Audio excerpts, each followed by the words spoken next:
हमको दिया गया था जिसमें हमको ये लाइन की इक्वेशन दे दी गई है, ऑर्थो सेंटर यहाँ पे दे दिया गया, बोला कि एक साइड ट्राइंगल की एक साइड इस पे लाई करती है, एक ट्राइंगल की एक साइड इस पे लाई करती है, और ऑर्थो सेंटर यहाँ पे। तो मैं समझाने की कोशिश करता हूँ, एक बार थोड़ा सा ध्यान समझना है इसको। देखो मान लो कोई भी ट्राइंगल हम जब हम बनाते हैं, इसको इस तरह से समझने की कोशिश करते हैं। तो जो ऑर्थो सेंटर बनता है, कैसे बनता है आपको ऑलरेडी पता ही है। ऑर्थो सेंटर कैसे बनता है, किसी भी एक साइड से, किसी भी एक वर्टेक्स से, मान लो यहाँ पे हाँ परपेंडिकुलर हम ड्रॉ करते हैं, फिर यहाँ से परपेंडिकुलर ड्रॉ करते हैं, और यहाँ से परपेंडिकुलर ड्रॉ करते हैं, सारे परपेंडिकुलर को मीट करके हमारा ऑर्थो सेंटर होता है। तो बेसिकली वर्टेक्स और साइड्स का अगर मैं बात करूं और ऑर्थो सेंटर की बात करूं, तो ऑर्थो सेंटर से क्या होता है, जैसे मान लो ये मेरा ऑर्थो सेंटर है, ये वाला पॉइंट, तो ये साइड्स किसी एक साइड पे क्या होता है परपेंडिकुलर, किसी एक साइड पे क्या होता है परपेंडिकुलर, उसी को एक्सटेंड करो तो वो कहाँ पे मिलता है, वर्टेक्स से मिलता है। वो कहाँ पे मिलता है, वर्टेक्स पे। अगेन यहाँ से भी एक साइड के परपेंडिकुलर उसी को एक्सटेंड करो तो दूसरी वर्टेक्स मिलती है। अगेन साइड पे परपेंडिकुलर ऑर्थो सेंटर पे है, और ऑर्थो सेंटर को एक्सटेंड करो तो तीसरी वर्टेक्स से मिलता है। ठीक है, ये मेरे कुछ इंपॉर्टेंट पॉइंट होते हैं। अब यहीं पे भी अगर मैं वही लॉजिक लगाऊं कि मुझे अल्टीमेटली, देखो मुझे ट्राइंगल के बारे में क्या पता करना है कि एक सर्कल की इक्वेशन जो उन ट्राइंगल के तीनों वर्टाइसेस से पास हो रही, मतलब ट्राइंगल के तीनों वर्टाइसेस से पास होने वाले सर्कल की मुझे इक्वेशन निकालनी, तो उसके लिए वर्टाइसेस तो पता करनी पड़ेंगे। वर्टाइसेस नहीं तो एटलीस्ट ये ट्राइंगल की साइड्स पता करनी होगी। ठीक है, तो आइए इसको सॉल्व करके देखते हैं। तो ये मेरा ऑर्थो सेंटर है, तो मान लो इसको OGH कुछ भी मान लो। तो यहां से मुझे ये पता है कि अगर वर्टाइसेस मुझे निकालनी है तो साइड से परपेंडिकुलर, साइड पे परपेंडिकुलर बनाते हैं, उसी को एक्सटेंड करते कहीं ना कहीं वर्टाइसेस आती है। ठीक है, तो अगर मैं यहाँ पे ड्रॉ करूँ, देखो ध्यान से, इस साइड पे अगर परपेंडिकुलर ड्रॉ करें,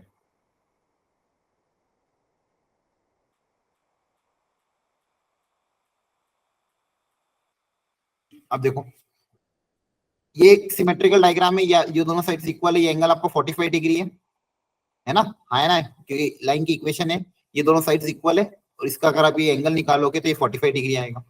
ठीक है, तो दूसरी चीज यहाँ पे ये भी सिमेट्रिकल है, तो ये भी 45 डिग्री, तो ये आपका जो परपेंडिकुलर है वो यही ओरिजिन से पास करेगा। ठीक है, क्रॉस चेक करके देख लेना। दूसरी चीज, ये मेरा ऑर्थो सेंटर है, ये मैंने परपेंडिकुलर बना दिया, ये मैंने क्या बना दिया, परपेंडिकुलर। तो अब मुझे देखना है कि भाई ऑर्थो सेंटर से परपेंडिकुलर बना, इसको एक्सटेंड करूंगा तो कहीं ना कहीं मुझे क्या मिलना चाहिए, वर्टेक्स मिलना चाहिए। अब एक्सटेंड इधर भी कर सकते हैं, इधर भी कर सकते हैं, तो या तो वर्टेक्स इधर आएगा या तो वर्टेक्स इधर आएगा। ठीक है, दूसरी चीज, यहाँ पे एक और जो हमको बोली गई है, एक्स एक्सिस भी इसकी साइड है। एक और क्या बोला गया, एक्स एक्सिस भी इसकी क्या है, साइड है। और यहां से परपेंडिकुलर भी अगर मैं बनाऊंगा बेसिकली उस साइड पे, तो उसको भी एक्सटेंड करेंगे तो दूसरी वर्टेक्स मुझे मिलनी चाहिए। ठीक है, तो मैं पहले इसको हटा देता हूँ ताकि आपको इस पे कंफ्यूजन ना हो। तो ये मैंने ऑर्थो सेंटर बना दिया 1,1 पे, ऑर्थो सेंटर बना दिया किस पे, 1,1 पे। अब इसे एक्सटेंड करूंगा तो मुझे वर्टेक्स मिलना चाहिए, हाँ वर्टेक्स मिलना चाहिए, कहाँ करना ये नहीं पता चल रहा। हाँ ये नहीं पता चल रहा, क्योंकि अब मेरे प्रॉब्लम क्या है ना, एक साइड आपकी यहाँ पे लाई कर रही है एक्स एक्सिस पे, एक साइड, एक ट्राइंगल की जो 3 साइड है, एक ये उसमें एक साइड एक्स एक्सिस पे लाई कर रही है, एक साइड यहाँ पे। ठीक है, तो जो बची हुई साइड है उसको यहाँ पे अगर मैं बनाऊंगा तो फिर ऑर्थो सेंटर ऊपर कैसे चला जाएगा, तो कहीं ना कहीं ऑर्थो सेंटर ट्राइंगल क्या बन रहा होगा, बाहर ही बन रहा होगा।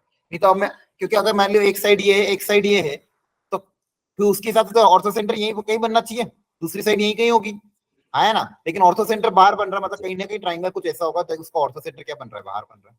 तो मान लो अगर यहीं से परपेंडिकुलर एक को ड्रॉप करता हूँ, ठीक है, तो ये परपेंडिकुलर ड्रॉप किया और यहाँ पे ये परपेंडिकुलर ड्रॉप किया। अब एक साइड मेरी इस पे लाई कर रही है, यहीं पे कहाँ पे हो सकती है, एक वर्टेक्स बेसिकली, दूसरी साइड मेरी यहाँ पे। ठीक है, अब यहाँ से आपको ट्राइंगल के बारे में सोचना, ट्राइंगल कौन सा, जिसके परपेंडिकुलर कहाँ पे मीट करते हैं, ऑर्थो सेंटर पे। तो देखो इसका परपेंडिकुलर बना दिया है। ठीक है, अब आपको वर्टेक्स ढूंढ पा रहे हो क्या ट्राइंगल की, देखो एक साइड तो ये हो गई, एक साइड तो हो गई, तो एक वर्टेक्स तो ये हो जाएगी। ठीक है, दूसरा इसको एक्सटेंड किया है, अब इसको एक्सटेंड आगे करोगे तो इधर तो मतलब नहीं, इधर ही एक्सटेंड करोगे तो कहां मिल रहा है, यहाँ पे, तो दूसरा वर्टेक्स यहाँ पे हो जाएगा। तो एक वर्टेक्स ये हो गया, दूसरा वर्टेक्स ये होगा, ट्राइंगल एबीसी का नाम दे दो, ट्राइंगल एबीसी नाम दे दो। तो ट्राइंगल के 2 वर्टेक्स तो मिल गए, अब तीसरा वर्टेक्स को ढूंढना है, तो तीसरा वर्टेक्स कैसे ढूंढोगे बताओ। एक साइड ये है, एक साइड ये है।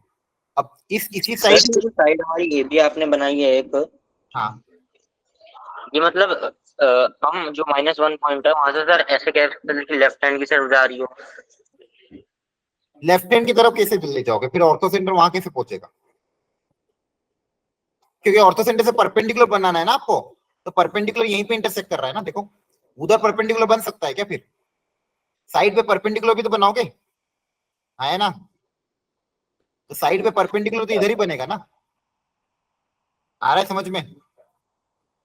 तो एक पॉइंट आ गया, ओके बी सर। पॉइंट आ गया, सी मान लो कहीं इसी पॉइंट बी से कहीं ना कहीं सी निकलेगा। तो कोई मान लो एक रैंडमली बना दे सी पॉइंट, पॉइंट बी से या तो इधर निकलेगा, या तो इधर निकलेगा, या इधर निकलेगा, या फिर इधर निकलेगा, कहीं ना कहीं निकलेगा, तो पॉइंट सी हो जाएगा। अब मुझे इसी ट्राइंगल का क्या निकालना है? वर्टाइसिस से पास होने वाला सर्कल की इक्वेशन। अब एक वर्टाइसिस तो मुझे पता ही है, ये -1,0, दूसरी वर्टाइसिस ये है मेरी 1,0। अभी तीसरी पता करनी है, ठीक है? थोड़ा सा डायग्राम और थोड़ा इसको चाहो तो थोड़ा और सुधार के बना सकते हो। अल्टीमेटली वहां उस पर भी परपेंडिकुलर आपको ऑर्थो सेंटर से पास करना चाहिए, ठीक है? तो इसलिए बस क्वेश्चन में प्रॉब्लम यही था कि इसका डायग्राम बनाना थोड़ा कॉम्प्लेक्स जा रहा था और समझाना उससे ज्यादा टफ था, ठीक है? इन्होंने सॉल्यूशन कैसे दिया है?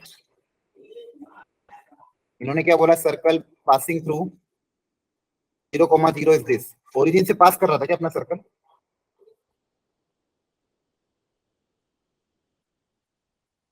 यहाँ पे ओरिजिन से क्यों पास करवाया व्हाट है? डायरेक्टली ऑफ द ट्रायंगल, पहले ट्रायंगल चाहिए। हाँ,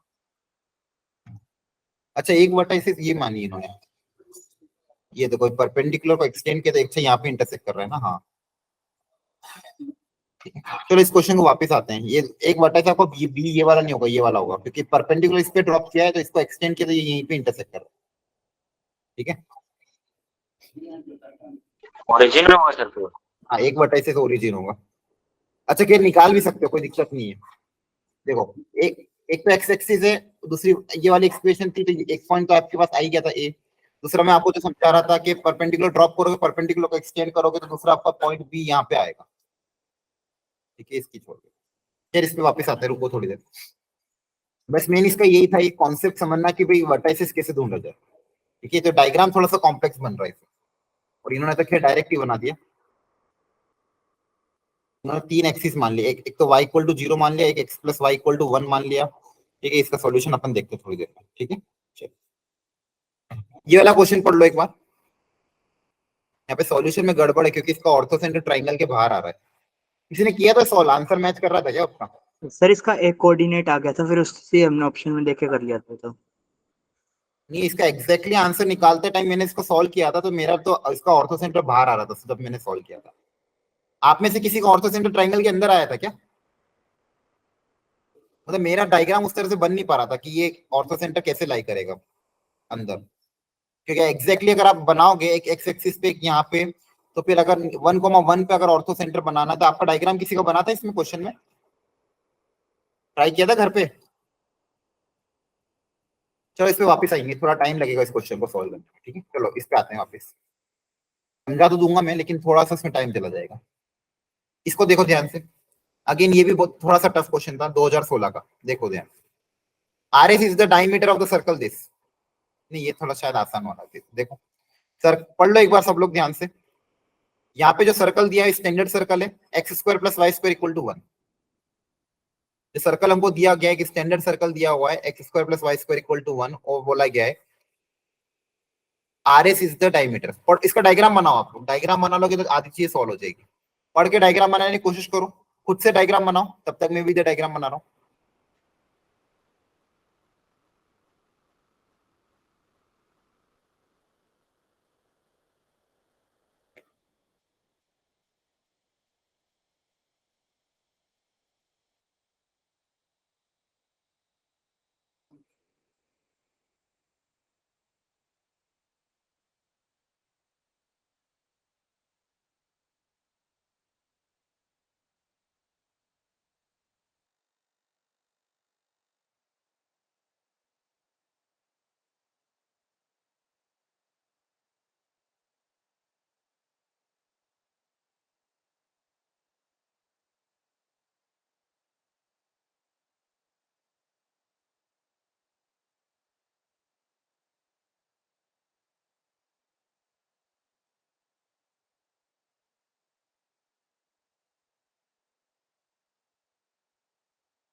दे रहा था।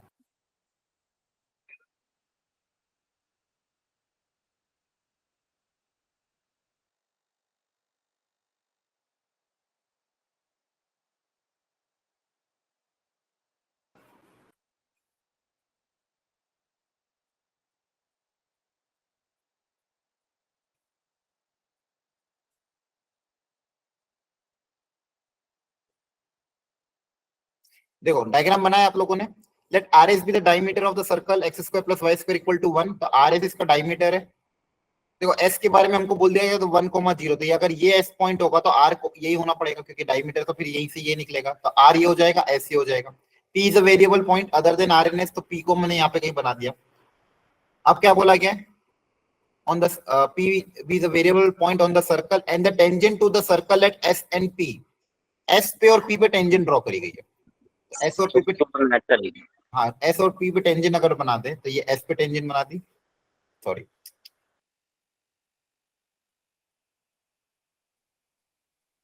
s पे टेंजेंट एकदम वर्टिकल बनेगी, है ना, ठीक है। तो ये y एक्सिस के पैरेलल और p पे टेंजेंट मान लो ऐसी कुछ बनी।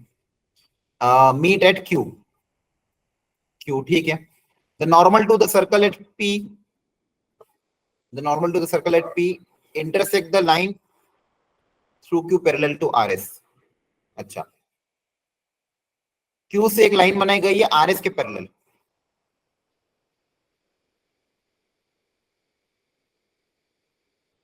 तो ये q से लाइन बनाई तो rs की क्या है, पैरेलल है। Normal to the circle at p intersect the line at e। अब p पे नॉर्मल बनाया जो इसको e पे इंटरसेक्ट कर रहा है, तो थोड़ा सा क्वेश्चन आपको इस तरह से दिया हुआ है। तो यहाँ पे अगेन एक नॉर्मल बनाई है जो कि इस पॉइंट को कहां पे इंटरसेक्ट कर रही है, e पे। अब क्या पूछा गया, then the locus of the e passes through the point, e का लोकस पूछा गया, पॉइंट e का कोऑर्डिनेट। देखो डायग्राम सही बनाया क्या, देख लो एक बार चेक कर लो। हेलो, सबको क्लियर है यहाँ तक? यस सर, ऐसे ही बना है।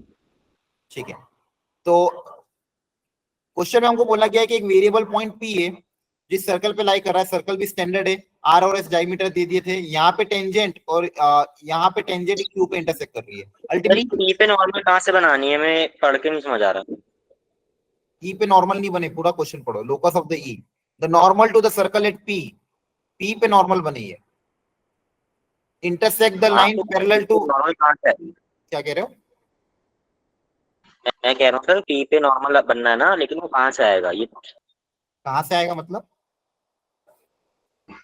मतलब सर लाइन कहीं से तो खींचूंगा ही ना। नॉर्मल सेंटर से पास करेगी, पॉइंट पी से नॉर्मल बनाओ, पर कहां से आएगी मतलब क्या, नॉर्मल तो बनाओगे ना। एक सर्कल है, क्या पूछ पा रहे, समझ ही नहीं आ रहा क्वेश्चन आपका। एक पॉइंट है पी, इस पे टेंजेंट होती है, ये इसकी नॉर्मल होती है जो सेंटर से पास करती है। और वो जो ठीक है लाइन सर। आर एस के एक पैरेलल लाइन ड्रॉ करी, उसको ई पे इंटरसेक्ट कर रही है, बस नॉर्मल सा डायग्राम है। आर एस की जो पैरेलल लाइन ड्रॉ करी है उसको कहीं पे इंटरसेक्ट कर रही है, ई पे, और उसी ई का क्या लिखना है, लोकस लिखना है। नहीं समझ में आ रहा डायग्राम? आगे सर। ठीक,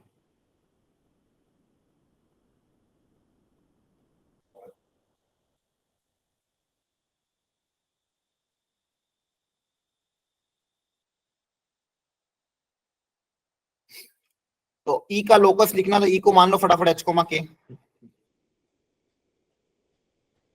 ठीक है। तो एच और के में रिलेशन डेवलप करना है, ठीक है। अब देखो यहाँ पे बहुत सारी चीजें एक साथ दे दी गई है। एक तो ये टेंजेंट और यहाँ से पैरेलल लाइन, यहाँ से क्या बना है, फिर पैरेलल लाइन, तो यहाँ का क्यू और ई का कोऑर्डिनेट क्या होगा, सेम होगा। क्यू और ई का कोऑर्डिनेट क्या होगा, सेम, तो क्यू का कोऑर्डिनेट निकालना होगा। तो क्यू का कोऑर्डिनेट कैसे निकालोगे, अब ये भी टेंजेंट है, टेंजेंट एट यहाँ पे टेंजेंट, यहाँ पे तो वर्टिकल टेंजेंट बनेगी, उसकी इक्वेशन क्या होगी, x इक्वल टू 1। इसकी इक्वेशन तो मुझे पता है। तो अब क्यू का कोऑर्डिनेट निकालना, तो क्यू का x कोऑर्डिनेट तो 1 होगा, y कोऑर्डिनेट पता करना पड़ेगा। y कोऑर्डिनेट क्या होगा, इसी लाइन पे लाई कर रहा है, तो इस पे टेंजेंट की इक्वेशन मुझे अल्टीमेटली निकालनी पड़ेगी p पे, तभी जाके q का y कोऑर्डिनेट आएगा। आप क्वेश्चन समझ पा रहे हो सब लोग? देखो आप इसे एक बार फटाफट, ठीक है, मैं एक बार फटाफट शॉर्ट में बता रहा हूँ। एक सर्कल मैंने ड्रॉ कर दिया था जिसका सेंटर था ओरिजिन, ठीक है, ये पॉइंट था आपका एस, ये पॉइंट था आर। एस पे टेंजेंट बनेगी तो एस पे टेंजेंट वर्टिकल बनेगी, तो ये वर्टिकल टेंजेंट बना दी। एक और कोई पॉइंट है पी वेरिएबल इस किसी सर्कल पे, वहां पे भी टेंजेंट बना दी। तो यहाँ पे मान लो कोई पॉइंट पी मान लिया, इस पे टेंजेंट ड्रॉ कर दी। ये इंटरसेक्ट कर रहे क्यू पे, वहां पे इंटरसेक्ट कर रहे क्यू पे, फिर क्यू से हॉरिजॉन्टल लाइन ड्रॉ करी, क्यू से क्या करी, हॉरिजॉन्टल लाइन को ड्रॉ करा गया। अब ये जो पॉइंट पी आपने माना था, इस पॉइंट पी पे जब नॉर्मल ड्रॉ करी गई, पॉइंट पी पे नॉर्मल, पॉइंट पी के सर्कल की कोई भी नॉर्मल हो वो हमेशा सेंटर से पास करेगी। तो ये नॉर्मल इस पॉइंट ई पे इंटरसेक्ट कर रही, सॉरी ई पे इंटरसेक्ट कर रही है। इस ई का लोकस पूछा है, इस ई का क्या पूछा है, लोकस। तो जिसका लोकस पूछा है उसको हम एच कॉमा के मान लेंगे, जिसका लोकस पूछा है उसको अल्टीमेटली हम क्या मान लेंगे, एच कॉमा के। और एच और के में मुझे रिलेशन डेवलप करना है, ठीक है। तो अब इसका कोऑर्डिनेट मुझे निकालना है। अब देखो ये हॉरिजॉन्टल है, तो जो क्यू का कोऑर्डिनेट होगा वाई कोऑर्डिनेट, वही पी ई का वाई कोऑर्डिनेट होगा। तो क्यू के अगर कोऑर्डिनेट्स मेरे पास आ गए तो अल्टीमेटली मैं ई में रिलेशन लेके आ जाऊंगा। अब क्यू के कोऑर्डिनेट्स देखो ध्यान से, ये वर्टिकल लाइन है, इसका कोऑर्डिनेट था मेरा 1,0, तो इसका एक्स कोऑर्डिनेट तो 1 होगा, इसका एक्स कोऑर्डिनेट तो कितना होगा 1। अब क्यू का अगर मुझे वाई कोऑर्डिनेट निकालना है तो कैसे भी करके इस पॉइंट पी पे टेंजेंट की इक्वेशन निकालनी पड़ेगी, तभी जाके उसमें अगर एक्स की जगह 1 रखूंगा तो वाई आ जाएगा, एक्स की जगह 1 रखेंगे तो क्या आ जाएगा वाई कोऑर्डिनेट, और वही वाई कोऑर्डिनेट ई का भी क्या होगा वाई कोऑर्डिनेट होगा, ठीक है। तो हमको कैसे भी करके इस टेंजेंट की इक्वेशन तो निकालनी पड़ेगी। अब एक सर्कल पे टेंजेंट की अगर इक्वेशन निकालनी, सर्कल मेरे पास ऑलरेडी गिवन है x² + y² = 1, ठीक है। पॉइंट पी पे टेंजेंट की इक्वेशन निकालने, कोऑर्डिनेट्स मानना है, तो इसका कुछ ना कोई कोऑर्डिनेट अज्यूम करना पड़ेगा। तो सर्कल पे हम कोऑर्डिनेट कैसे अज्यूम करते हैं, बोलो। ए cos थीटा और बी sin थीटा। हाँ, थीटा के टर्म्स में अज्यूम करते हैं तो r cos थीटा और r sin थीटा। तो यहाँ पे रेडियस मेरे पास कितनी है, 1 है, सर्कल है। तो पॉइंट पी जो होगा, पॉइंट पी को हम अज्यूम कर लेंगे r cos थीटा और r sin थीटा। r 1 है तो cos theta, sin theta assume कर लिया। पॉइंट पी को क्या अज्यूम कर लिया, cos थीटा, sin थीटा। अब इस पॉइंट पी पे टेंजेंट की इक्वेशन, किसी पॉइंट ऑफ कांटेक्ट पे टेंजेंट की इक्वेशन निकालने का तरीका क्या है, t = 0, x² की जगह x(x1), y² की जगह y(y1), तो टेंजेंट की इक्वेशन आ जाएगी आपके पास x² की जगह x(x1), x1 मतलब cos थीटा, y² की जगह y(y1), y sin थीटा =1, तो ये आपकी आ गई टेंजेंट की इक्वेशन। ये क्या लिखी मैंने, टेंजेंट एट पॉइंट पी। ध्यान से सुनते जाना, टेंजेंट एट पॉइंट पी, और कहीं पे भी डाउट आए तो पूछना। अब टेंजेंट एट पॉइंट पी निकाल लिया, अब मुझे क्यू का कोऑर्डिनेट निकालना था, अल्टीमेटली क्यू का कोऑर्डिनेट ही निकालना है। तो क्यू के कोऑर्डिनेट, अब इस ये पॉइंट क्यू इस टेंजेंट पे लाई कर रहा है, जिसका एक्स कोऑर्डिनेट कितना है 1 है, इसका एक्स कोऑर्डिनेट कितना है 1। तो ये जो रेड लाइन है, ये इसकी हमने इक्वेशन निकाल ली, टेंजेंट एट पी, इस पे क्यू अगर एक्स की वैल्यू 1 पुट अप कर देते हैं तो वाई पता कर लेते हैं। तो यहाँ पे एक्स की जगह मैं 1 रख दूंगा अगर, तो cos theta plus y sin theta =1। तो यहाँ से sin थीटा, सॉरी वाई का कोऑर्डिनेट कितना आ जाएगा मेरे पास, 1 - cos theta upon sin theta. ये मेरा वाई का कोऑर्डिनेट, क्यू का वाई कोऑर्डिनेट आ गया। अच्छा, ये भी स्टैंडर्ड होता है, याद आया किसी को, 1 - cos theta by sin theta को क्या लिख सकते हैं, सर 1 - cos थीटा को हम चेंज कर सकते हैं 2 sin² θ/2। हाँ, 2 sin² और 2 sin, sin बाय cos बचेगा तो क्या बचेगा, tan θ/2, ठीक है। तो बेसिकली इसका x कोऑर्डिनेट अगर हमने 1 रखा तो y कितना है, tan θ/2, तो ये y कोऑर्डिनेट आ जाएगा tan θ/2। और जो e का y कोऑर्डिनेट होगा, जो q का y कोऑर्डिनेट होगा सेम होगा, क्योंकि ये लाइन, ये दोनों क्या पैरेलल है, x एक्सिस के पैरेलल है, दोनों का y कोऑर्डिनेट क्या होगा, सेम, दोनों का y कोऑर्डिनेट क्या होगा, सेम। तो e का जो y कोऑर्डिनेट है k, वो तो कितना गया, tan θ/2 आया ना। यहां तक समझ में आया क्या, जल्दी बोलो, सबको क्लियर है यहाँ तक। तो ई का y कोऑर्डिनेट सेम आएगा। हाँ ना, यही तो समझा रहा था इतनी देर से। ये एक्स एक्सिस के पैरेलल लाइन है ना, तो एक्स एक्सिस के पैरेलल जो भी लाइन होती है उन सबका वाई कोऑर्डिनेट सेम ही होगा ना। क्वेश्चन पढ़ो ध्यान से, एक्स एक्सिस के पैरेलल लाइन थी ये, लेकिन सर फिर q और e का कोऑर्डिनेट y वाला सेम होना चाहिए, p और e का नहीं। तो मैं क्यू और ई तो बोला हूँ, क्यू और ई का वाई कोऑर्डिनेट सेम होगा, पी तो ऊपर ही, उसका थोड़ी वाई सेम होगा। ये देखो ई है ना ये पॉइंट, यस सर। तो फिर ई का ही तो बोला था मैंने, क्यू और ई का वाई कोऑर्डिनेट क्या होगा, सेम होगा। तो ई का वाई कोऑर्डिनेट कितना आ जाएगा, tan θ/2, ठीक है।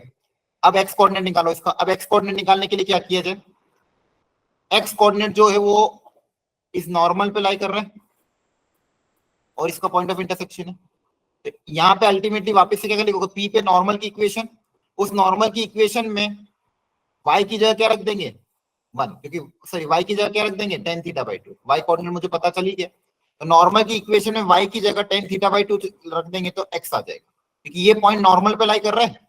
ये जो पॉइंट E है ये इस नॉर्मल पे लाई कर रहा है, और ये जो नॉर्मल है उस पे E पॉइंट लाई कर रहा है, तो E का मुझे y कोऑर्डिनेट पता, तो x कोऑर्डिनेट आ जाएगा। x कोऑर्डिनेट मतलब h के बराबर। तो नॉर्मल की इक्वेशन निकालने के लिए क्या करोगे, देखो आपको पता ही ऑलरेडी, टेंजेंट इसका स्लोप कितना है, इसका स्लोप निकाल लेना, ठीक है।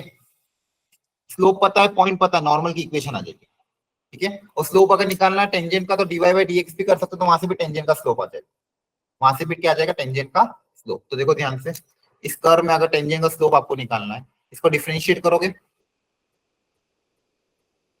तो 2x plus 2y dy by dx equal to 0। 2 common लेके 0 में चला जाएगा, तो dy बाई dx की वैल्यू कितनी आ जाएगी, minus x by y. Minus x by y मतलब माइनस कॉस बाय साइन, तो माइनस ऑफ कॉट थीटा। तो ये टेंजेंट का स्लोप आया माइनस कॉट थीटा, तो नॉर्मल का स्लोप कितना आ जाएगा, टेन थीटा। नॉर्मल का स्लोप कितना आ जाएगा, टेन थीटा। तो स्लोप पता है, पॉइंट पता है, नॉर्मल की इक्वेशन आ जाएगी, उसमें y कोऑर्डिनेट की जगह टेन थीटा बाई 2 रख देना, तो x कोऑर्डिनेट आ जाएगा, मतलब क्या आ जाएगा, h आ जाएगा। फिर h पता है, k पता है, थीटा को एलिमिनेट कर दोगे तो लोकस आ जाएगा। क्लियर है सबको? सर ये Yes, थोड़ा sir. समझ नहीं आया एक बार। क्या समझ नहीं आया? सर भी आपने क्या बताया, ये नॉर्मल का वो आ गया टेन थीटा, उसके बाद फिर नॉर्मल की इक्वेशन लिख सकते हो, यस सर। स्लोप पता है, पॉइंट पता, नॉर्मल की इक्वेशन आ जाएगी। अब इसी नॉर्मल के ऊपर पॉइंट ई लाई कर रहा है, आया ना। Yes sir. इसका एक्स वाई कोऑर्डिनेट आपको पता है, टेन थीटा बाई 2 है। एक्स कोऑर्डिनेट निकालना है, तो नॉर्मल की इक्वेशन में y की जगह टेन थीटा बाई 2 रख दो तो x आ जाएगा। Yes sir. बस यही बोल रहा है। ओके। आपके पास h है, k है, बस वहां से थीटा को एलिमिनेट कर देना तो लोकस आ जाएगा। h आपके पास थीटा के टर्म्स में आएगा, k थीटा के टर्म्स में आएगा, वहां से थीटा को क्या करना, एलिमिनेट कर देना। वहां से आपके पास क्या आ जाएगा, h और k में relation, that is the locus. Locus पता है तो फिर देख लेना कौन सा पॉइंट इसको सेटिस्फाई कर रहा है। चलो बस बहुत हो गया, काफी सब बार समझा दिया, अब इतना आना चाहिए, नहीं आ रहा तो घर पे वापस ट्राई करना। नेक्स्ट क्वेश्चन फटाफट देखो आप। ये थोड़ा अलग क्वेश्चन था, इसमें आपको, अब देखो इसकी एक ही चीज गिवन है, एक सर्कल की इक्वेशन गिवन है, नहीं सर्कल की इक्वेशन भी नहीं गिवन है, बोला क्या है, एक रिलेशन आपको गिवन है एल एम एन में, एल एम और एन में एक रिलेशन दिया हुआ है। वो बोला गया है किसी एक गिवन कोई सर्कल पे ये टेंजेंट है, सर्कल की इक्वेशन नहीं पता, लेकिन उस सर्कल पे एक टेंजेंट है, उसकी इक्वेशन हमको दी हुई है। उस सर्कल पे जो टेंजेंट होगी L x plus M y plus 1 equal to 0। कोई सर्कल है जिसकी इक्वेशन मुझे पता नहीं है, लेकिन उस सर्कल पे टेंजेंट की इक्वेशन दी हुई है, और इस टेंजेंट का जो कोएफिशिएंट है एल एम, उसमें एक रिलेशन दिया हुआ है ये। तो कौन सा ऑप्शन सेटिस्फाई करेगा ये आपको पता करना। तो उस सर्कल के बारे में हमको डिटेल निकालनी, उस सर्कल का रेडियस वगैरह क्या होगा और ये सारी चीजें, ठीक है। तो अब इस क्वेश्चन में, अब ये जो क्वेश्चन दिया हुआ है, इस क्वेश्चन में मुझे सिर्फ टेंजेंट की इक्वेशन पता है और बाकी कुछ भी डेटा नहीं है। और जो टेंजेंट के जो कोएफिशिएंट है उसमें एक रिलेशन दिया हुआ है, वो भी अजीब सा दिया हुआ है। क्या दिया हुआ है, 16 L square plus 9 M square equal to 24 L M plus 6 L plus 8 M plus 1। ये एल एम में एक रिलेशन आपको दिया हुआ है, ठीक है। और सर्कल की इक्वेशन के बारे में हमें कुछ भी पता नहीं है। अब अल्टीमेटली अगर इसको सॉल्व करना है, देखो टेंजेंट अगर पता है तो टेंजेंट और सर्कल में आपके पास एक ही स्टैंडर्ड रिलेशन कौन सा सबसे आसान, कि सेंटर से, अब देखो उसके रेडियस और सर्कल के बारे में मुझे पता करना है, तो सर्कल के सेंटर से अगर किसी भी टेंजेंट पे हम परपेंडिकुलर ड्रॉप करते तो वो रेडियस के बराबर होता है। सर्कल के सेंटर से किसी भी टेंजेंट पे अगर मैं परपेंडिकुलर ड्रॉप करता हूँ तो वो रेडियस के बराबर होता है, और मेरे पास ये रिलेशन है, ठीक है। अब देखो सर्कल के बारे में कुछ नहीं पता, तो सर्कल का सेंटर मान लो कुछ अज्यूम कर लेते हैं। सपोज मैंने अज्यूम कर लिया x1, y1। सर्कल का सेंटर क्या अज्यूम किया, x1, y1, रेडियस को r अज्यूम कर लिया।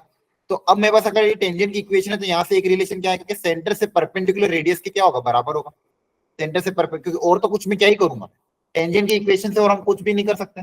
या तो फिर आप पॉइंट ऑफ कांटेक्ट मानो, लेकिन उसके लिए भी फिर सर्कल की इक्वेशन चाहिए, तो सर्कल की इक्वेशन है ही नहीं, तो उसके लिए मुझे सेंटर और रेडियस को अज्यूम करने ही पड़ेंगे। सर्कल की अगर इक्वेशन निकालनी है तो सेंटर और रेडियस अज्यूम करने पड़ेंगे, और अगर सेंटर और रेडियस अज्यूम किए तो सेंटर, रेडियस और टेंजेंट में यही रिलेशन होता है, क्या कि सेंटर से टेंजेंट पे परपेंडिकुलर रेडियस के बराबर होती है। तो यही रिलेशन को हम यहाँ पे यूज कर सकते हैं। इसके अलावा मेरे पास और कोई ऑप्शन नहीं है क्योंकि डेटा ही बहुत कम दिया हुआ है।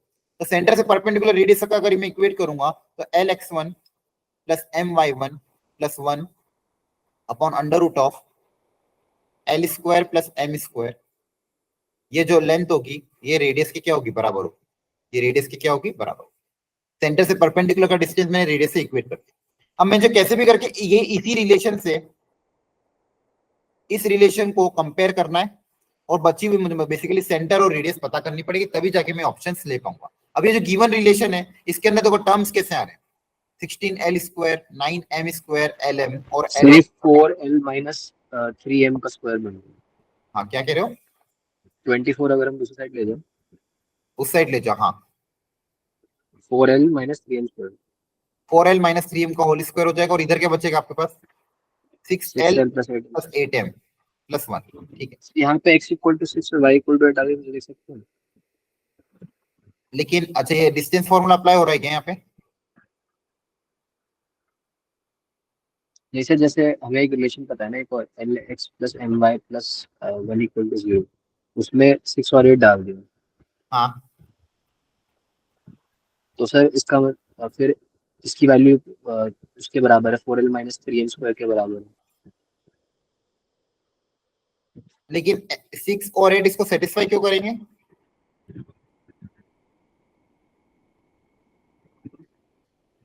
आपने यहाँ पे x की जगह रखा 6, y की जगह 8, उसको 0 अज्यूम कर लिया क्या, सर कोई नहीं नहीं इनकी वैल्यू वो गलत हो जाएगा क्योंकि मुझे पता नहीं है ना 6 को 8 इस पे लाई कर रहे कि नहीं कर रहे, तो उसको सेटिस्फाई करेगा कि नहीं करेगा ये भी नहीं पता। ठीक है, मुझे अल्टीमेटली ऐसा कुछ रिलेशन डेवलप करना पड़ेगा जो इसके जैसा दिखे और मैं डायरेक्ट कंपेयर करके x1 y1 और r निकाल पाऊँ। ठीक है, अब यहाँ पे देखो ध्यान से, यहाँ पे प्रॉब्लम क्या आ रही है, एल स्क्वायर और एम स्क्वायर कोएफिशिएंट अलग अलग आ रहा है। यहाँ पे एल स्क्वायर के साथ 16 आ रहा है, एम स्क्वायर के साथ क्या आ रहा है 9 आ रहा है, लेकिन यहाँ पे अगर आप देखोगे तो एल स्क्वायर और एम स्क्वायर कोएफिशिएंट क्या है, सेम है। और उसको अगर उधर भी ले गए तो आर का टर्म आएगा और आर स्क्वायर भी करोगे तो भी एल स्क्वायर और एम स्क्वायर कोएफिशिएंट क्या आएगा, सेम आएगा।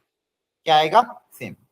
अगर मैं एक तरफ की बात करूं तो एक तो एल एम का टाइप का एक तो एल एम का यहाँ पे टर्म है, एल का टर्म है, एम का टर्म है, कांस्टेंट है और एल स्क्वायर एम स्क्वायर आ रहा है। ठीक है, और यहाँ पे मेरे पास जो डिनोमिनेटर में क्वांटिटी, इसको अगर उधर लेकर स्क्वायरिंग वगैरह या फिर कुछ भी करा हमने, तो यहाँ पे मुझे क्या लेना, कोएफिशिएंट को सेम लाना। सबसे पहले मैं क्या कर रहा हूँ, इसी को थोड़ा मॉडिफाई कर रहा हूँ, इसको क्या कर रहा हूँ, मॉडिफाई, ताकि मैं कंपेयर कर सकूं। सबसे पहले अगर मान लो मुझे एल स्क्वायर और एम स्क्वायर का कोएफिशिएंट सेम बनाना है, क्या बनाना है, सेम। अब सिमेट्रिकली ऐसा कुछ सेम बना तो कुछ ना कुछ यहाँ पे ऐड सब्सट्रैक्ट करें, कुछ ना कुछ क्या करें, ऐड सब्सट्रैक्ट। या फिर आप देखो, आप अगर आपको ये लॉजिक समझ में नहीं आ रहा तो आप पहले इसको उधर भेज दो, उधर भेजोगे तो इधर क्या बनेगा, Lx1 plus My1 plus 1 equal to R times under root of L square plus M square. ठीक है, ऐसा कुछ दिया हुआ है। और इधर की मैं बात करूं तो यहाँ पे देखो एल स्क्वायर एम स्क्वायर के टर्म्स आ रहे हैं और उसका क्वेश्चन सेम बनाना है। तो इसको अगर सेम बनाना है तो सेम बनाने के लिए कुछ ऐड और सब्सट्रैक्ट करना पड़ेगा। तो दोनों को हम क्या कर रहे हैं, एक काम करते हैं, दोनों को 25 बना देते हैं। क्या बना देते हैं, दोनों को 25। तो 25 L square plus 25 M square, अगर 25 बनाया तो यहाँ पे कितना ऐड करना पड़ेगा, 9, और यहाँ पे कितना ऐड करना पड़ेगा, 16। तो अगर ऐड किया तो सब्सट्रैक्ट भी करना पड़ेगा। तो दोनों तरफ इक्वेशन की दोनों तरफ 9 एल स्क्वायर, क्योंकि इनके क्वेश्चन के हिसाब से मैंने बनाया, और 16 एम स्क्वायर मैंने ऐड कर दिया। इक्वेशन के दोनों तरफ 9 एल स्क्वायर और 16 एम स्क्वायर क्या कर दिया, ऐड कर दिया। इससे देखो एक तरफ मेरा क्वेश्चन क्या आ गया, सेम।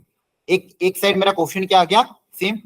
यहाँ देखो दोनों तरफ, इधर भी L square M square question बनेगा, इधर भी L square M square question बनेगा। यहाँ पे सेम बनाना था, इसलिए इसके अपोजिट ही ऐड कर दिए, 16 प्लस 9 25 और 9 प्लस 16 25, और इधर हमारे पास ये सब कुछ बचेगा। ठीक है, अब ध्यान से देखो, यहां से अब चाहो तो कुछ चीज कॉमन वगैरह ले लो या फिर यहाँ पे सिंप्लीफाई करने की कोशिश करो। अगेन यहाँ पे परफेक्ट स्क्वायर बनेगा। ठीक है, स्क्वायरिंग करोगे तो क्या बनेगा, term Lx1 plus My1 plus 1 का whole square equal to R square into L square plus M square, ऐसा टर्म क्रिएट होगा। देखो मैं दोनों तरफ एक साथ सॉल्व कर रहा हूँ, इधर भी सिंप्लीफाई कर रहा हूँ, इधर भी सिंप्लीफाई कर रहा हूँ, क्योंकि अल्टीमेटली कंपेयर करके मुझे चीजें निकालनी। तो यहाँ पे मैंने क्या किया, यहाँ पे मैंने ये टर्म क्रिएट कर दिया। जो गिवन इक्वेशन थी उसमें मैंने सबसे पहले एक तरफ कोएफिशिएंट सेम थे, सेम कोएफिशिएंट बना दिया। अब यहाँ से देखो 25 कॉमन ले लेंगे, अगर इसकी अगली स्टेप में ऊपर लिख रहा हूँ, 25 में अगर कॉमन ले लूंगा तो बचेगा क्या मेरे पास, L square plus M square. और आरएचएस में ध्यान से देखो, अभी आपने बताया था परफेक्ट स्क्वायर बनेगा, ठीक है।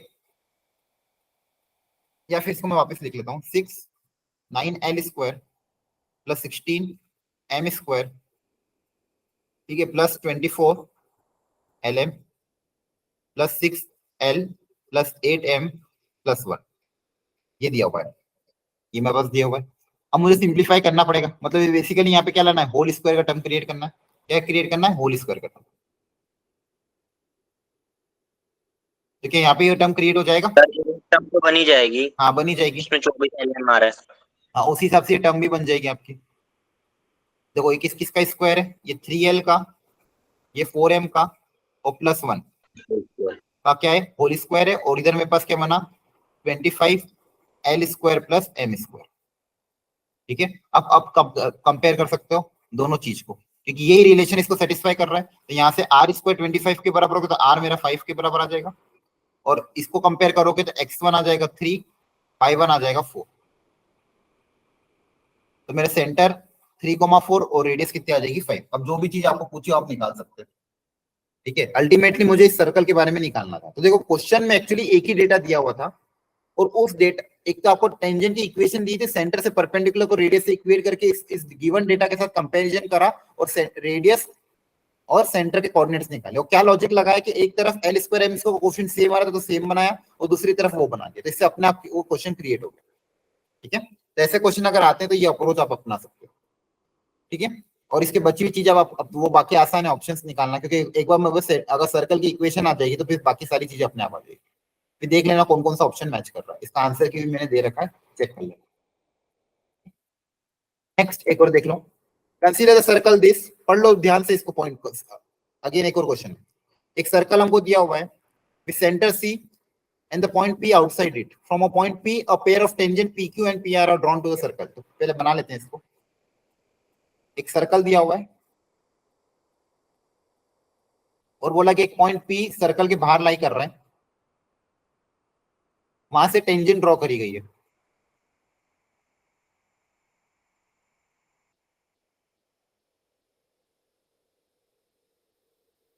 P से टेंजेंट ड्रॉ करी गई PQ और PR, ठीक है। सेंटर C है, आगे देखते हैं क्या बोला गया। S is the midpoint of QR, QR का मिड पॉइंट है S, तो QR मतलब आपके कॉर्ड ऑफ कॉन्टेक्ट, इसका मिड पॉइंट कौन है, S, ठीक है। The line joining P to C,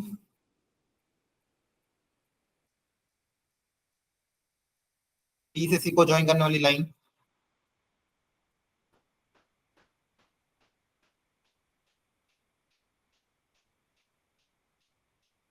the line joining P to C intersect the circle at A and B, circle को A और B पे इंटरसेक्ट कर रही है। ये इसको आगे एक्सटेंड करेंगे तो A और B पे क्या कर रही है, इंटरसेक्ट, तो ये A, ये B, और यहाँ पे सेंटर C है।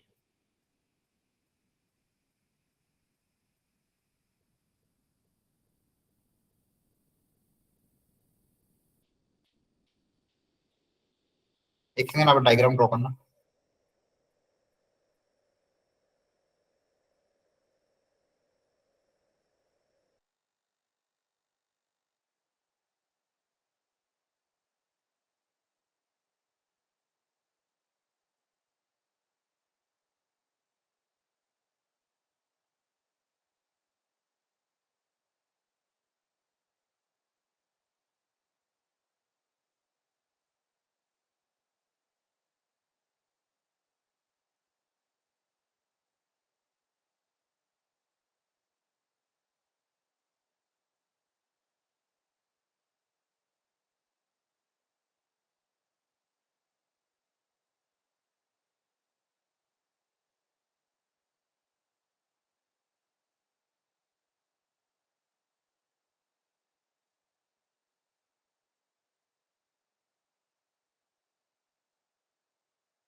सर ए ऑप्शन तो होगा ही।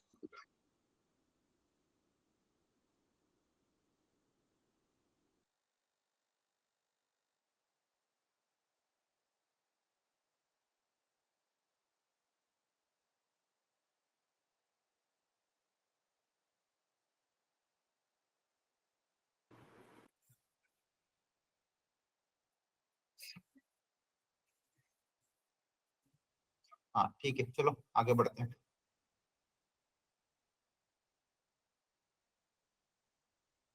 Sir A option. देखते हैं, मैं आंसर पता नहीं, देखते हैं।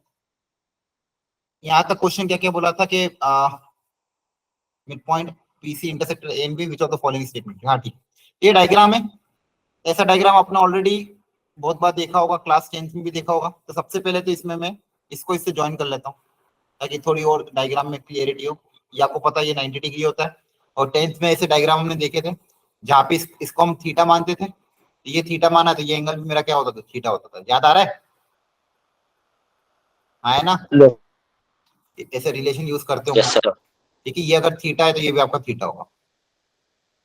ठीक है, अब चीजें पूछी गई अलग अलग। क्या क्या बोला गया है? CP is the arithmetic meaning of AP and BP, PR, PS, और ये सारे बहुत सारे ऑप्शंस दिए हुए हैं। तो अल्टीमेटली सब में मुझे लेंथ दी हो, क्या गिवन है? लेंथ। तो लेंथ मुझे निकालनी पड़ेगी। लेंथ क्या करनी पड़ेगी? निकालनी पड़ेगी। क्या क्या दिया है देख लो फटाफट। पॉइंट पी पता है 2,5। सर्कल की इक्वेशन पता है, सर्कल की इक्वेशन पता है आपको। ठीक है, और कुछ दिया है क्या? बस, और कुछ भी नहीं दिया। ठीक, तो क्या क्या निकल सकता है बताओ। सर लेंथ ऑफ सेंटर निकाल सकते हैं, रेडियस हाँ, सेंटर निकाल सकते हो, रेडियस निकाल सकते हो। Very good. सेंटर कितना आएगा? 4,9। और रेडियस कितना आ रहा है? 2। 2। क्या लेंथ ऑफ टेंजेंट भी पता कर सकते हैं? 4 आ रही। √S1। √S1 करोगे तो लेंथ ऑफ टेंजेंट आ जाएगी, वो कितनी आ रही है? 4 आ रही है। ठीक है, तो देखो ये 4 है, ये 2 है, ये राइट एंगल ट्राइंगल है। तो इस बड़े वाले राइट एंगल ट्राइंगल में एक चीज तो मुझे पता कर सकता हूँ मैं कि ये अगर एंगल थीटा है, ये लेंथ कितनी आ रही है? 4। ये लेंथ कितनी आ रही है? 2। ये 90 डिग्री है, तो tan थीटा निकल जाएगा यहाँ से। आया ना? बोलो। tan यस थीटा आ जाएगा 1/2। यस और ये सेम यहाँ पे भी ये थीटा वाला ट्राइंगल है, यहाँ पे ये थीटा, यहाँ पे इस बार ये 90 है। तो यहाँ पे सिर्फ हाइपोटेन्यूज पता है मेरे को। ठीक है, अब क्या करें बताओ। बची हुई लेंथ बाकी सब कैसे निकालें? कॉर्ड ऑफ सर कॉन्टेक्ट का सर निकालेंगे, है ना, इसको हाइपोटेन्यूज हम लोग से निकाल सकते हैं length of chord of contact. हाँ, कॉर्ड ऑफ कॉन्टेक्ट की इक्वेशन निकाल सकते हो। कॉर्ड ऑफ कॉन्टेक्ट की इक्वेशन क्या होगी? T = 0। आया ना? हाँ। यस यस सेंटर से परपेंडिकुलर डिस्टेंस पता चल जाएगा। यहाँ से इस पे परपेंडिकुलर ड्रॉप करोगे तो SC की लेंथ आ जाएगी। यहाँ से इस पे परपेंडिकुलर ड्रॉप करोगे तो क्या आ जाएगी? इसकी लेंथ। अब रेडियस में से अगर इसको माइनस करोगे तो AS भी पता चल जाएगा। ठीक है, और इन P और C के बीच में अगर डिस्टेंस पता है, इसको PS में से माइनस कर देंगे तो AP भी आ जाएगा। मतलब ये लेंथ और ये तीनों लेंथ आपके पास आ जाएगी। है ना? और आपके पास एंगल भी अगर है तो एंगल की मदद से ये वाली लेंथ भी निकाल सकते हो, ये भी निकाल सकते थे। खैर, है ना?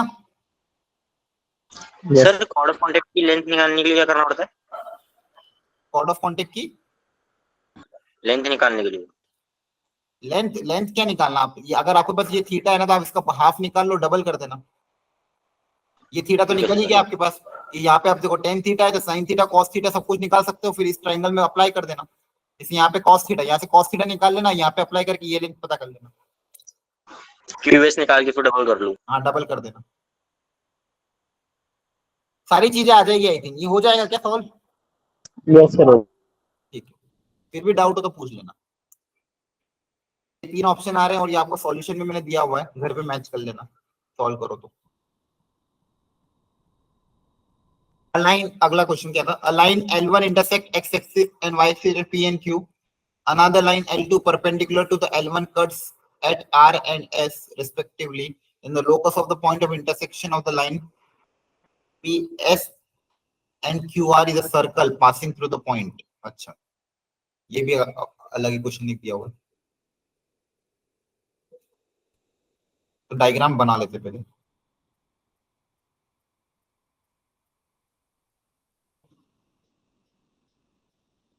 line L1 intersect x axis and y axis at P and Q.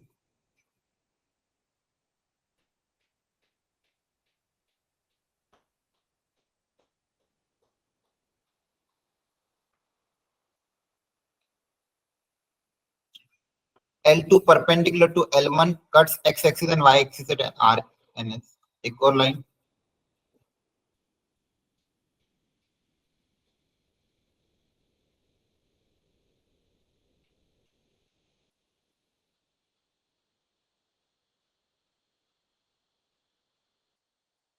The locus of the point of intersection of PS and QR.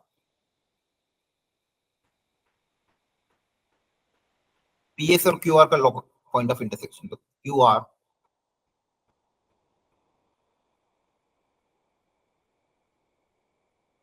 PS.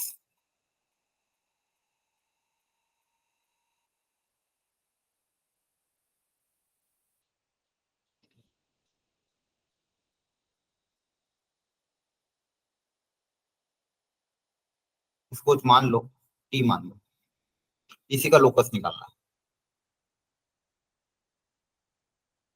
ये पॉइंट क्या था, R था क्या?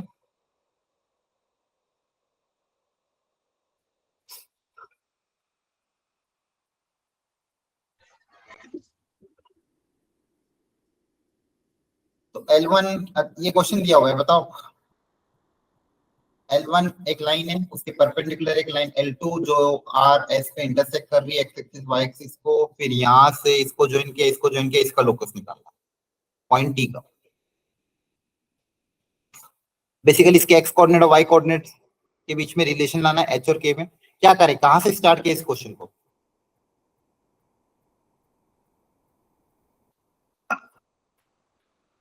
बताओ कहां से स्टार्ट करूं?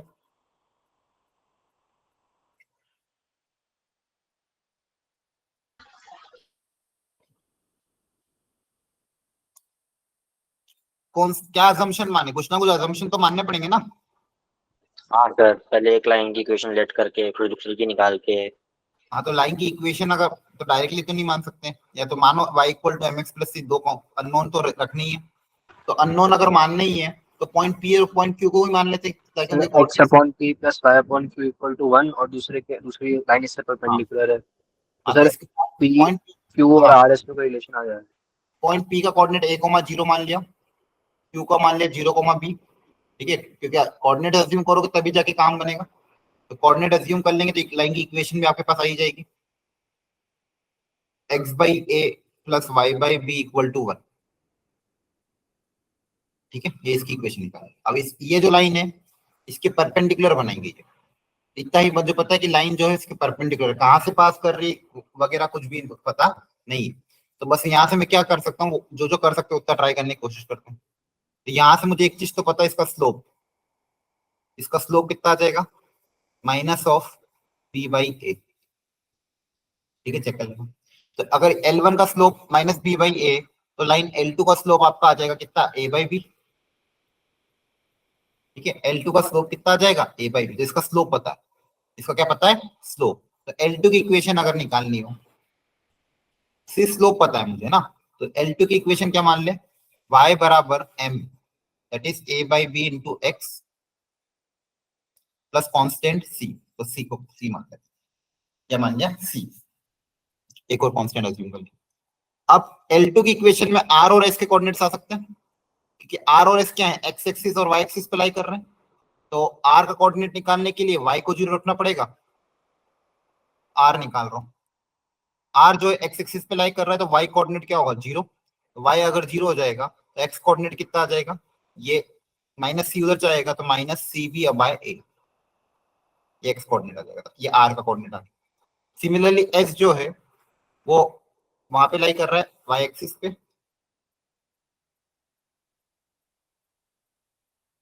x कोऑर्डिनेट को 0 रख दिया तो y कितना आ जाएगा, c। y कितना आ जाएगा, c। तो ये कोऑर्डिनेट आ जाएगा 0,c। r पता है, s पता है।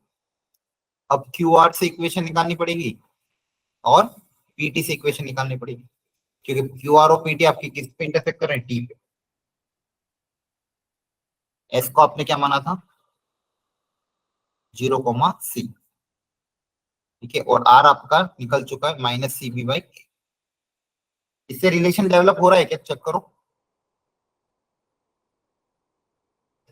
ठीक है,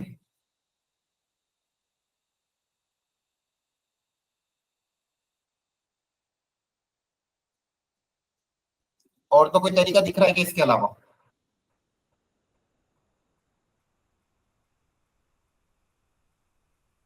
सर क्यू आर लाइन की इक्वेशन लिख सकते हैं ना हम? इसकी, क्यू आर लाइन की। हाँ, क्यू आर की इक्वेशन ए बी और सी के टर्म्स में आएगी, फिर पी एस की इक्वेशन भी ए और सी के टर्म्स में आएगी, फिर वहां से मुझे एच और के में एक रिलेशन लाना पड़ेगा, दोनों का पॉइंट ऑफ इंटरसेक्शन एक्स और वाई कोऑर्डिनेट मास से डेवलप करना होगा, और ये चेक करना होगा कि उससे पास होने वाला सर्कल, अच्छा सर्कल किससे पास कर रहा है, locus of the point of intersection of R is a circle. अच्छा, सर्कल जो आएगा वो किस पॉइंट से पास करेगा, पी से करेगा, क्यू से करेगा, आर से करेगा, ओरिजिन करेगा। मतलब सर टी से एक सर्कल जाएगा, वो इनमें से किसी एक पॉइंट पे और जाएगा। तो बेसिकली ये जितने भी टी के कलेक्शन होंगे, अलग अलग टी जितनी बनाओगे, ये जो रेड लाइन है L2 ये वेरिएबल है आपकी, तो ये रेड लाइन जैसे जैसे बदलती जाएगी टी पॉइंट भी चेंज होता जाएगा, तो जितने भी टी पॉइंट बनेंगे वो किस पॉइंट से पास करेगा ये पूछा गया। वो जितने भी टी के लोकस आएंगे वो किस पॉइंट से पास करेंगे ये पूछा गया। इन्होंने क्या किया, देखो ध्यान से इनका डायग्राम, इन्होंने भी देखो ये किया था, एक्स और वाई को अज्यूम कर लिया, पी और क्यू निकाल लिया, लाइन L2 की इक्वेशन निकाल ली, तो coordinates of R and S निकाल लिए, equation of P S, equation of R S वहां से एलिमिनेट कर दिया, सर्कल की इक्वेशन आ गई। देखो वही काम किया गया तो आपको मैंने बताया था, आर क्यू और पी एस की इक्वेशन निकाल लो, वहां से एलिमिनेशन से पी का कोऑर्डिनेट निकालना पड़ेगा, पी का कोऑर्डिनेट निकाल के फिर एक्स और वाई में रिलेशन डेवलप करना होगा। ठीक है, तो आप देखोगे ध्यान से एक्स और वाई में जैसे रिलेशन डेवलप किया, देखो सर्कल की इक्वेशन ए और बी के टर्म्स में ही आई है, तो वो तो सर्कल की इक्वेशन ए और बी के टर्म्स में आई है, वहां से बस सी को एलिमिनेट कर दिया, क्या कर रहा है, ए और बी को तो वही रहने दिया क्योंकि ऑप्शन आपके पास पी और क्यू भी थे। ठीक है, तो सी को एलिमिनेट करके सर्कल की इक्वेशन निकाली। अब ये सर्कल ओरिजिन से भी पास कर रहा है और पी और क्यू से भी पास कर रहा है। ठीक है, तो ये क्वेश्चन था आपका, एक बार और देख लेना इसको घर पे। ठीक है, ये ट्रेपेजियम वाला क्वेश्चन, इसको भी डायग्रामेटिकली बना के एक बार सॉल्व करना, हो जाएगा सॉल्व। दो तरीके, एक तो थोड़ा सा डायग्राम से बनाओगे तो भी चीजें दिख जाएगी, डायमीटर वगैरह से। ठीक है, ये क्वेश्चन अभी के लिए छोड़ देना, ये वाला आप घर पे ट्राई कर सकते हो। ठीक है, ये टफ नहीं है, ये आसान है question. Let the point B be the reflection of A with respect to the line this, T and TB be the two circles of radius 1 and 2 and the centers at A, B. Let T be the common tangent to the circle such that both the circle are on the same side of the T. C is the point of intersection of T and the line passing through A and B in the length of AC. Again diagram. इस question में diagram important है, तो एक एक चीज को पढ़ के डायग्राम बनाओगे। देखो ये डायग्राम बनेगा, और ये डायग्राम से आपको मैंने आज दिन में एक चीज सिखाई थी, क्या सिखाई थी कि अगर दो लाइंस पैरेलल हो, ये वाला ट्राइंगल बन रहा है, एक ट्राइंगल के अंदर अगर इस लाइन के पैरेलल एक लाइन ड्रॉ कर दी मैंने, तो ये छोटा वाला ट्राइंगल और बड़ा वाला ट्राइंगल क्या होगा, सिमिलर। तो इस साइड इसका रेशियो बड़ी वाली साइड के साथ, इसका रेशियो बड़ी वाली साइड के साथ, और इन दोनों का रेशियो आपस में क्या होगा, इक्वल। तो वहां से चीज आप निकाल सकते हो। क्लियर है, तो ये वाला कॉन्सेप्ट वापस अप्लाई कर लेना, डायग्राम बनाओगे तो ये चीज बनेगी, और ये वाला कॉन्सेप्ट अप्लाई करोगे तो लेंथ आ जाएगी। एक बार ट्राई कर लेना, कर लोगे क्या ट्राई? यस। ठीक है, चलो।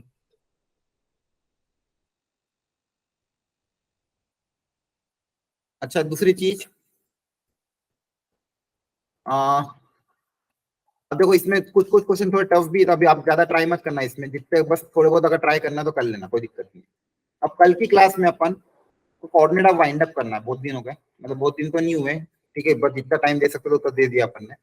तो मैं आपको PYQ की PDF बना लूंगा अभी रात को, तो PYQ की PDF में आपको भेज दूंगा, जिसके अंदर स्ट्रेट लाइन, सर्कल और कोनिक सेक्शन, इन तीनों के PYQ होंगे, जो जैसा कि मैंने आपको कहा था। ठीक है, उन PYQ को हम बस अब डिस्कस कर लेंगे, ताकि बस ये चैप्टर वाइंड अप हो जाएगा, इसके अलावा और ज्यादा कुछ नहीं। मैट्रिसेस कराऊंगा इसके बाद, देखते हैं अब जो भी पॉसिबिलिटी बनेगी, जो बेस्ट चीज तुम्हारे लिए फायदे का रहेगा वो मैं करा दूंगा। ठीक है, अभी फिलहाल हमको भी स्टेप बाय स्टेप पढ़ना है, तो कल का टारगेट हमारा ये है कि हमको कल कोऑर्डिनेट ज्योमेट्री फिनिश करना है। तो कल की कोऑर्डिनेट ज्योमेट्री की क्लास में हमको सारे पीवाईक्यू डिस्कस करेंगे पिछले 3-4 साल, जिसमें तीनों चैप्टर आ जाएंगे आपको। ठीक है, तो आपका काम ये है कि देखो सर्कल स्ट्रेट लाइन तो लगभग अपन ने पढ़ लिया, थोड़ी बहुत थ्योरी आपको पता ही है। कोशिश करना अगर कोनिक सेक्शन की थ्योरी पढ़ के आ सको। ठीक है, उसकी मैं आपको पीडीएफ भेज दूंगा। अगर आपके पास थ्योरी नहीं है तभी मैं conic section, parabola, ellipse, hyperbola की आपको पीडीएफ भेज दूंगा। थोड़ा बहुत आप थोड़ा थ्योरी पढ़ लेना और उन पीवाईक्यू को अटेम्प्ट करने की कोशिश करना।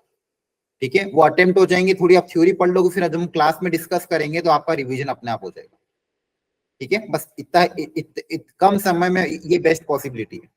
ठीक है, ये कम समय में अगर आपको इतने बड़े बड़े चैप्टर्स अगर निपटाना है तो यही एक तरीका है कि आप थ्योरी थोड़ी सी रिवाइज कर लो और जो मैं पीवाईक्यू दूंगा उनको बस एक बार ऊपर ऊपर से अटेम्प्ट करने की कोशिश कर लो। डायग्राम बना लो, क्वेश्चन को समझने की कोशिश करो, सोचो अपनी तरफ से क्या कॉन्सेप्ट अप्लाई कर दो, ज्यादा डिटेल में मत जाओ।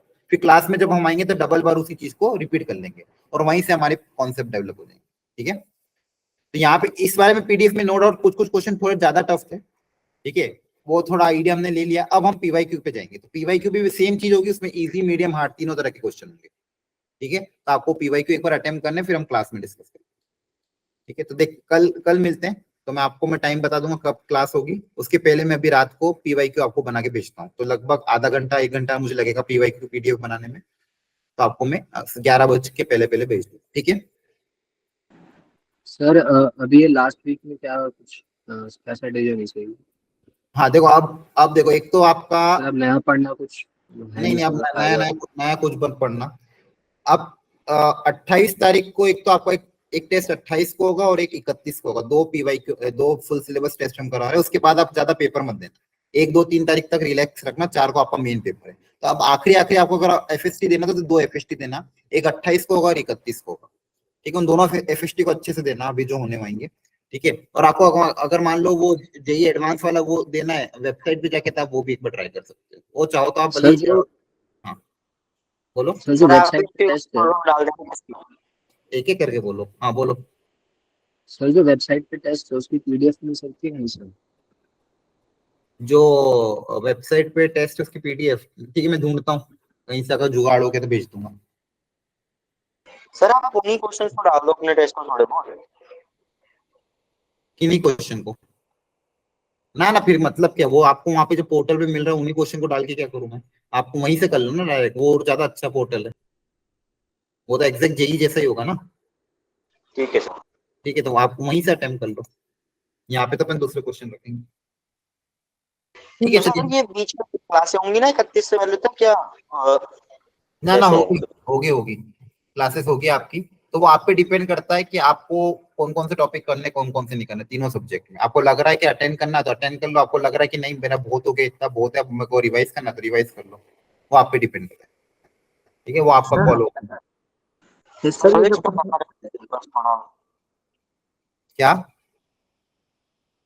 फिजिक्स में सर थोड़ा सा सिलेबस और करना चाहते हैं क्योंकि थोड़ा सा वही रह रहा है। बाकी मैथ और केमिस्ट्री में तो क्या पढ़ी हुई है। ठीक है, तो फिजिक्स में आई थिंक बहुत सारा कवर भी हो गया। पुराना जो कवर हो उनकी रिकॉर्डिंग्स को देख के या फिर क्वेश्चंस को अटेम्प्ट करके रिवाइज कर लो, जो आपने पहले कर रखा है। उन्हीं क्वेश्चन को रिपीट वापस अटेम्प्ट कर लो, पीवाईक्यू टाइप से, जो जो भी आपने पहले कर रखा है उन्हीं चैप्टर्स को।